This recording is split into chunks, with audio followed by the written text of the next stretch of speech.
Hi everybody, Preston Johnson here with the American Masters Bowling Tour. We just finished up here at Astro Lanes, our handicap division tournament, and I'm proud to present Mr. Jeff Suma Jr. Great. This is our kickoff tournament of the 2010-2011 season. Had a great turnout here at Astro Lanes. We had made a last-minute location change, so we're glad that everybody was able to make it out here at Astro Lanes here in Madison Heights, Michigan. Jeff, you won another title, man.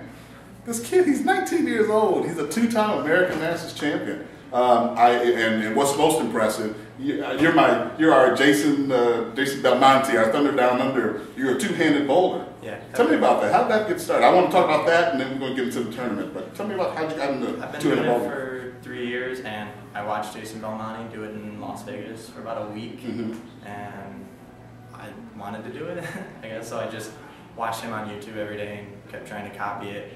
And then I've gone through a lot of changes. Like right now, I'm trying to straighten out my swing more, like his and that. So I have trouble with speed, but it's a lot more fun. Really? And I still won't put my thumb in it for spares. Now, I really haven't paid that much attention to Jason. Does he put his thumb in, or is he no? No, so he's fingers only. Yeah. Okay. Because I was watching when you were throwing the ball, and you tend to be a little bit more behind the ball, where Jason, when he comes out of it, there's a lot more around it. And then I did watch your final match, and when you started stringing them, the one thing I did notice is that you picked up your speed, and you were coming around the ball. Yeah. Since I bowled my thumb so long, I try to beat up the back of it. Yeah. I never did anything with my thumb in the ball. Now, your dad is well known in the area as a great bowler as well, and I know he was back there coaching you, earlier in qualifying. What was he saying? Number one, and number two, what does he think about your unconventional style of bowling?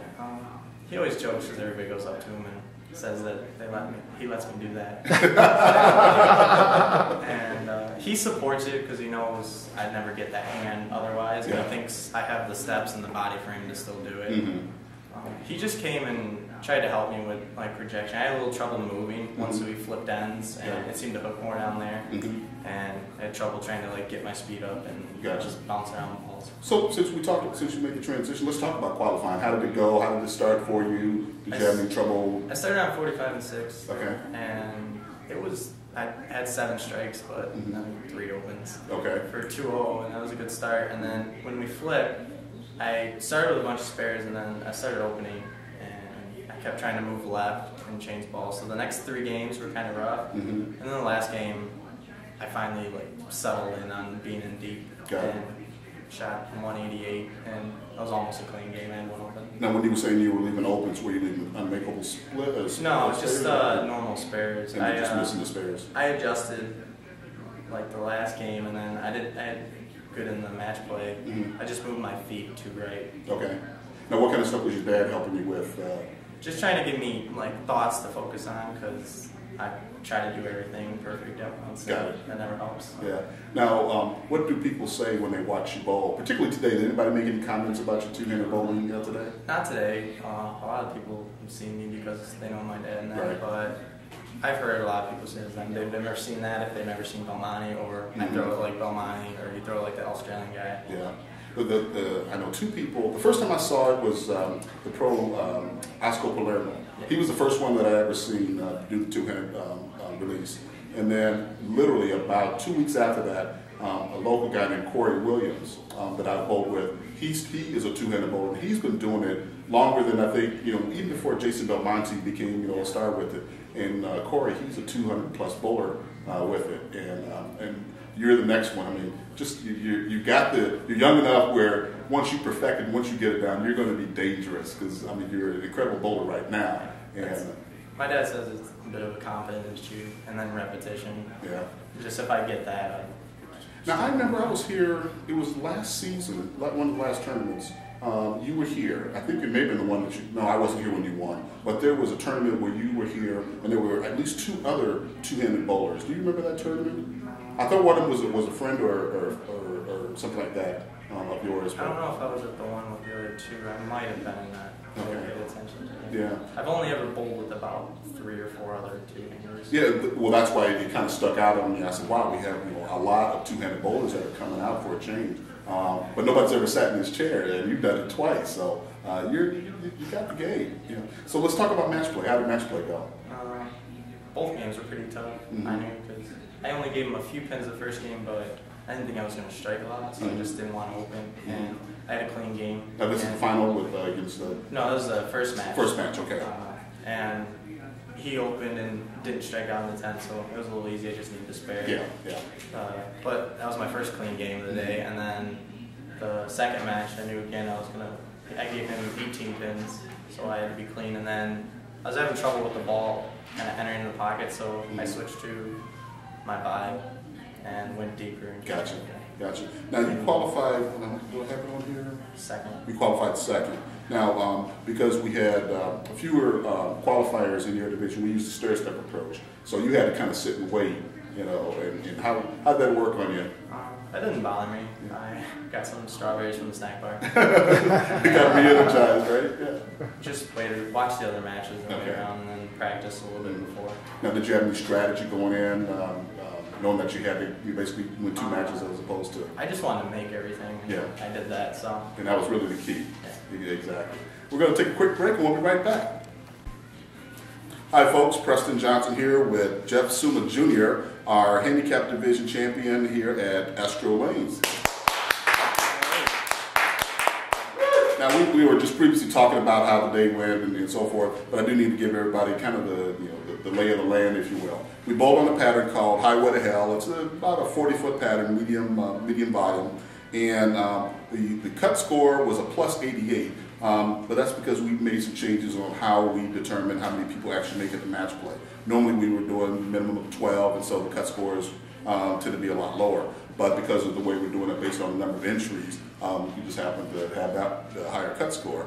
I want to give a great congratulations out to James Adam Jr., who you bowled in the final. He was high qualifier and you were second. So it was an amazing match watching the two of you guys going at it. And then we had Halsell and Anthony Wings to round out the top 4. And so let's talk a little bit more about you. All right. How old are you? And how long have you been bowling? I'm 19. I've been bowling my whole life. My dad used to actually manage here, so I grew up in this center. You have the home advantage. I like it. Yeah. I never bowled in it too much because I used to bowl. I just ran up there and chucked it until about 9th grade. My dad started teaching me how to bowl, and then 11th grade I switched to two-handed. Okay. Did you bowl in any of the youth programs in high school? I bowled on my high school team at Lake Orion High School. Okay. It was, we made states like my junior year. That was fun.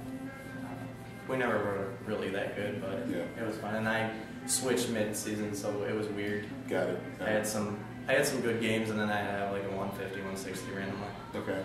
Now, married, kids? No. Grandkids? No? I have 5 nephews and a niece. There you go. Now, where do you bowl in leagues? Do you bowl in leagues? I bowl at Sunnybrook Lanes on Thursday nights in the Palladium League. Okay. And then, give a shout out there, man. And then I work at Cherry Hill North, so that's where I practice all the time. Got it. Yeah, I love Cherry Hill. They've always been good to us. Now, you've only been bowling. This is your first full season with us, if I remember right. Yeah. You came in the latter part of last year, if I remember. Yeah, January I think was my first one. Got it. And then you won the tournament, and then you're winning the second one. Okay. Now 300s, 800 games. I've got to have a whole bunch of them, man. The way you throw the ball. I don't have any. Huh?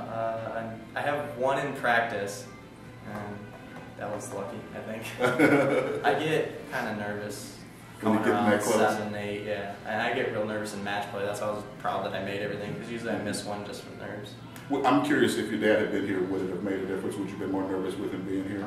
No, he usually calms you down, or he sometimes calls me down, sometimes makes me angry, but usually when I'm like confused, what ball to throw, where to go, I like having him around because he'll tell me. There you go.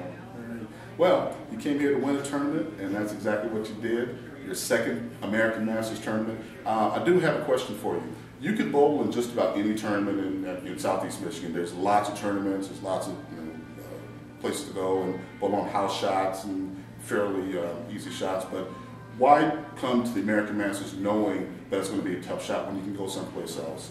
Because being raised by my dad, he grew up with all the tougher bowling and that, and he always praised spares. And I like coming here and seeing that I can make spares to win, that I don't have to strike. And like I said, I still, on house shots, I don't string them excessively well, so I like coming here and having a chance to win with my spare ball. Yeah. And are you noticing an improvement in your league game by bowling on more competitive conditions here? It helps because our play-in league's usually not super easy, and it helps, especially my spare game, the most probably, and just being more confident if I have a chance to maybe win a jackpot or something, not to just, go around the ball and throw it in the gutter. Excellent. Well, Jeff, you are an amazing bowler. You got lots of years ahead of you, and I know we're going to see you sitting in this chair a lot, but you came here to win the tournament, and that's exactly what you did. But before we do that, anybody that you want to thank? Just thank my dad for coming up actually and watching me for once. Okay. All right. Well, I have some money for you here. You won the first place prize fund, $500. And rumor has it you were smart enough to get into the Eagles Nest. A lot of folks in the handicap division don't get in. And the way the Eagles Nest works, it's our version of a progressive jackpot. And when you come to the tournament, you pay the entry fee, you pay an additional fee to get into the Eagles Nest. If you make it through qualifying, make it through match place in this chair, you won the Eagles Nest. The cool part about this particular one was you don't want this one.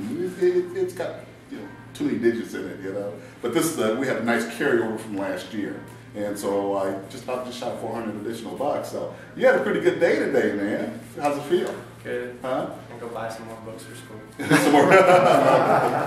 Okay. Folks, this is Jeff Suma Jr., our scratch division, our handicap division champion here at Astro Lanes for American National Bowling. Way to go, Jeff.